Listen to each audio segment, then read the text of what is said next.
데살로니가 전서 4장 생활입니다.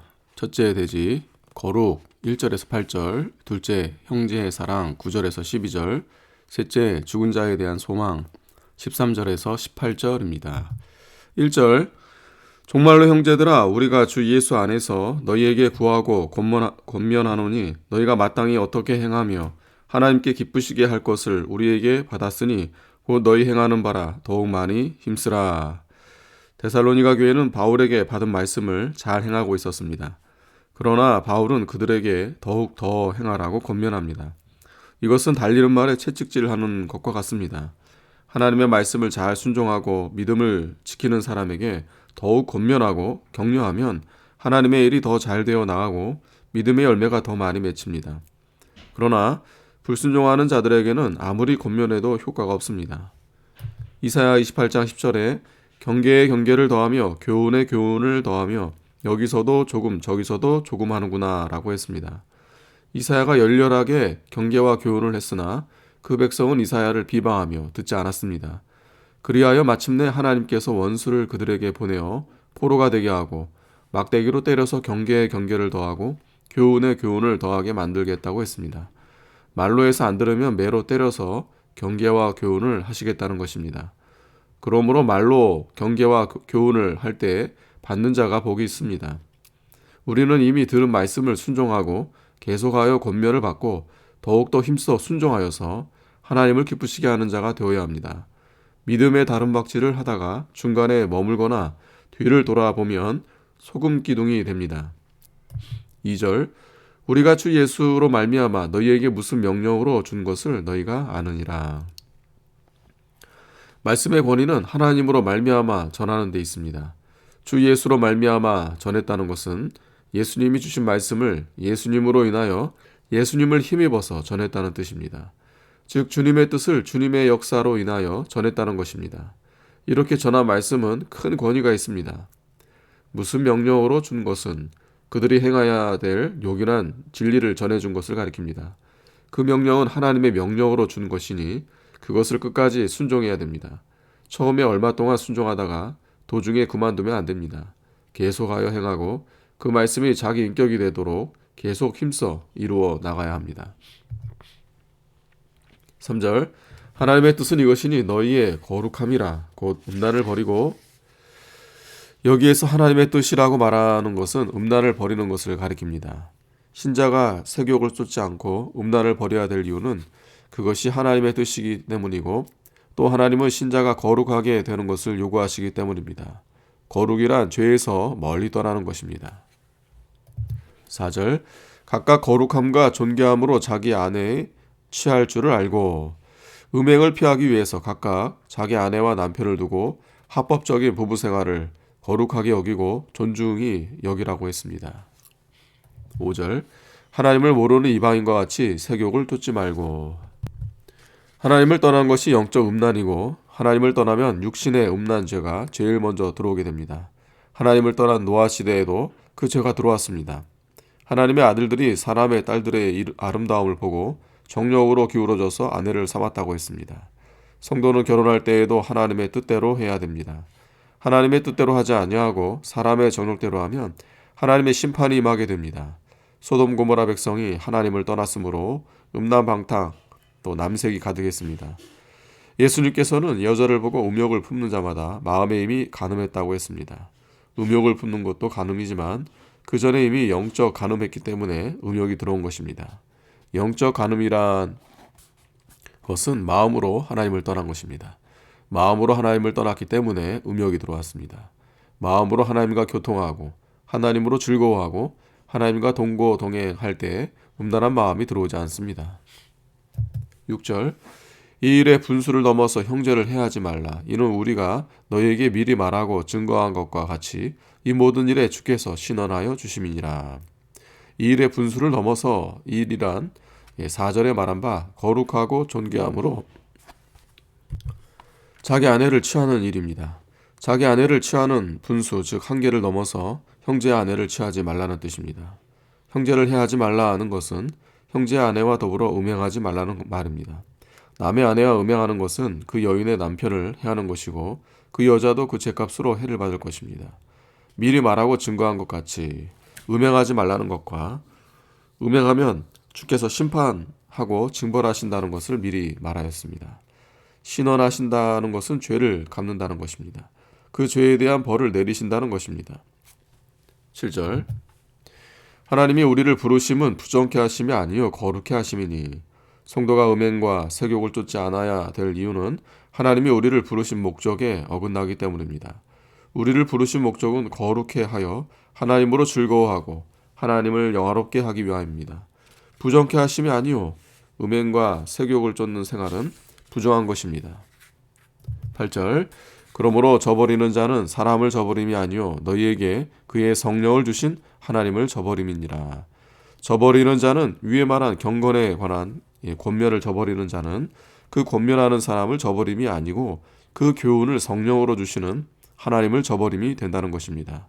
또 4절에 말한 자기 아내를 버리는 자는 그 아내를 주신 하나님을 저버림이 된다는 뜻도 있습니다. 누가복음 10장 16절에 너희를 저버리는 자는 곧 나를 저버리는 것이라는 말씀과 같은 뜻입니다. 사람들이 예수님의 제자를 버렸지만 그것이 하나님을 버린 것이 됩니다. 그러므로 복음 안에서 맺어진 정당한 관계를 저버리는 것은 하나님을 저버리는 것입니다. 부모나 아내나 선생이나 동역자나 형제에 대해서 하나님이 정당하게 성령의 인도로 맺어준 관계, 즉 인륜을 저버리는 자는 하나님을 저버리는 것이 됩니다. 9절 형제 사랑에 관하여는 너희에게 쓸 것이 없음은 너희가 친히 하나님의 가르치심을 받아 서로 사랑함이라. 너희가 온 마게도냐 모든 형제를 대하여 과연 이것을 행하도다. 형제들아 권하노니 더 많이 하고. 데살로니가 교회는 이미 형제 사랑을 잘하고 있는 교회였습니다. 그러나 더 많이 하라고 권했습니다. 이미 사랑의 수고를 하고 있지만 그 정도에 만족하지 말고 그리스도의 충만한 사랑에 이르기까지 사랑하기를 힘쓰라는 것입니다. 성도의 사랑이 점점 커져서 그리스도의 사랑의 분량에 도달하는 것이 목표입니다. 사랑이 점점 커지면 영혼도 자라납니다. 영의 세계와 사랑의 세계는 하나입니다.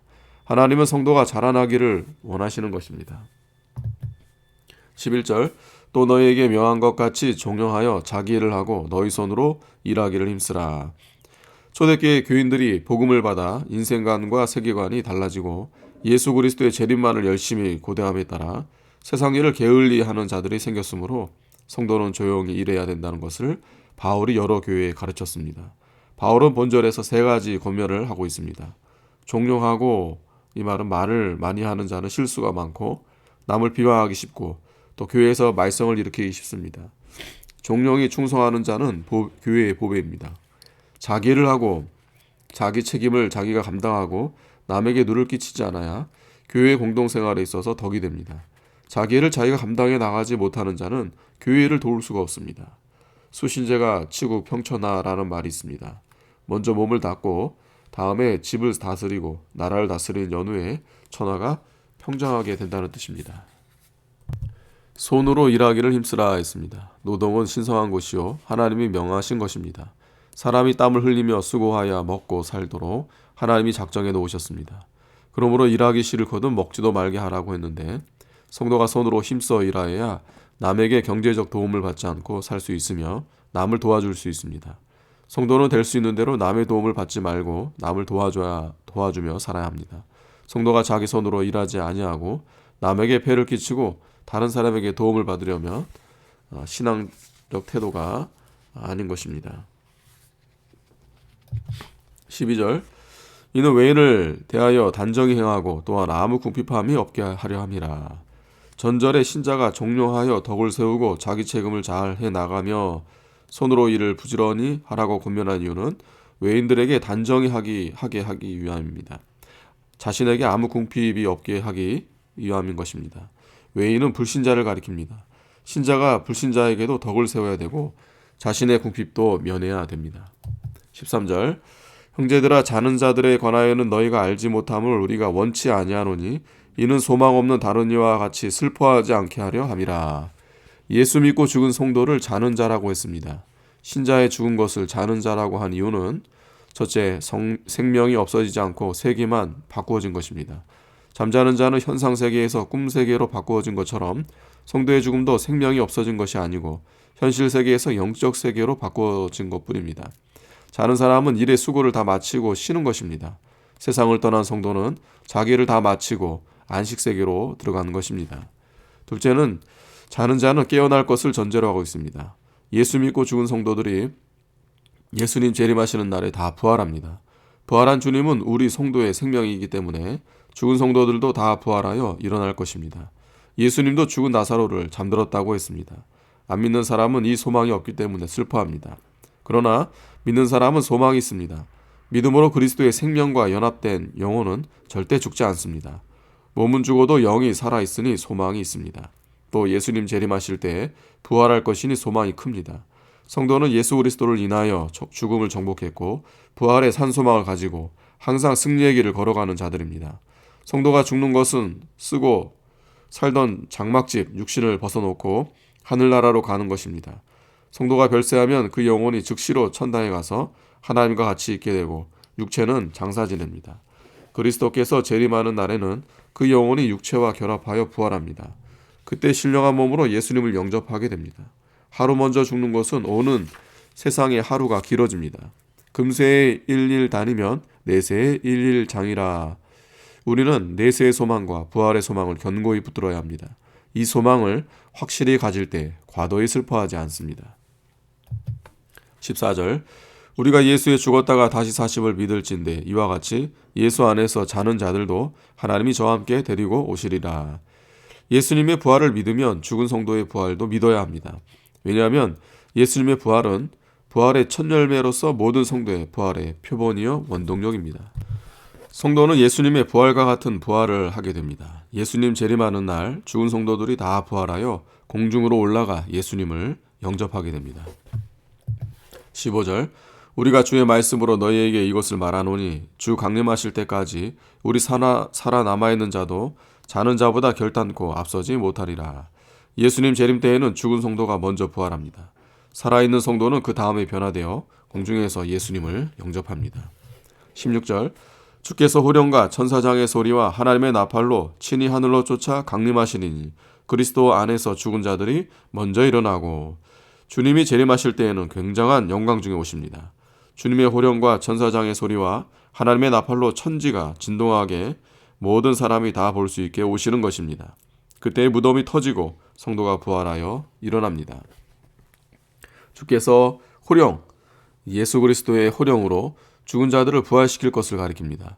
주님의 명령 한마디가 죽은 자가 살아납니다. 천사장의 소리는 원수를 제어하는 천사장의 소리인데 곧 미가엘 천사일 것입니다. 예수님 재림 시 마귀를 제어하고 그리스도의 원수들을 심판하는 소리가 나며 그때 불신자들은 토굴과 산 바위 틈에 숨어 부르짖습니다.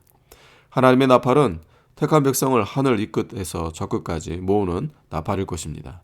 재림 때에도 승천하실 때 제자들이 본대로 오신다고 했습니다. 본대로 오신다는 것은 육신의 눈으로 보았으니까 육의 눈으로 볼 수 있게 오신다는 것이고 하늘에 올라가셨으니까 하늘로부터 내려오신다는 것이고 구름 타고 가셨으니까 구름을 타고 오신다는 뜻입니다. 번개가 동해에서 번쩍하여 서편까지 비치는 것처럼 온 세계가 일시에 모두 알게 오십니다. 그때 그리스도 안에서 죽은 자들이 먼저 부활하여 공중으로 올라가서 그리스도를 영접합니다. 17절 그 후에 우리 살아남은 자도 저희와 함께 구름 속으로 끌어올려 공중에서 주를 영접하게 하시리니 그리하여 우리가 항상 주와 함께 있으리라. 그리스도께서 재림하실 때 그리스도 안에서 죽은 사람이 먼저 부활하여 공중에 올라가 예수님을 맞이하게 되고 살아서 믿는 자는 그 후에 부활체로 변화되어 공중에 들려 올라가서 예수님을 영접하게 됩니다. 그리하여 공중에서 예수와 같이 세상을 심판합니다. 우리가 항상 주와 함께 있으리라 했는데 예수 그리스도께서 재림하실 때 공중에 올라가서 예수님을 영접한 때부터 항상 주와 함께 있게 됩니다. 이것은 공중에서 항상 있을 것이 아니고 공중에 얼마 동안 있으면서 세상을 심판하고 그 후에 천년왕국이 건설될 때 예수님과 함께 지상에 와서 천년간 왕노릇하고 그 다음에 하늘나라에 가서 영원히 살게 될 것입니다. 18절 그러므로 이 여러 말로 서로 위로하라. 이 여러 말은 위 구절들에서 말한 성도가 죽은 것은 잠잔다는 것과 예수님 재림할 때 부활하여 영광 중에서 예수님을 영접할 것을 가리킵니다. 성도는 죽음을 당한 가족들과 형제들에게 이 복음과 성도의 소망에 대하여 깨우쳐 주어서 위로하라는 것입니다. 슬픔을 당한 사람들에게 거기에 대한 진리의 말씀을 깨닫게 하고 믿게 하는 것이 제일 큰 위로의 길입니다. 아멘.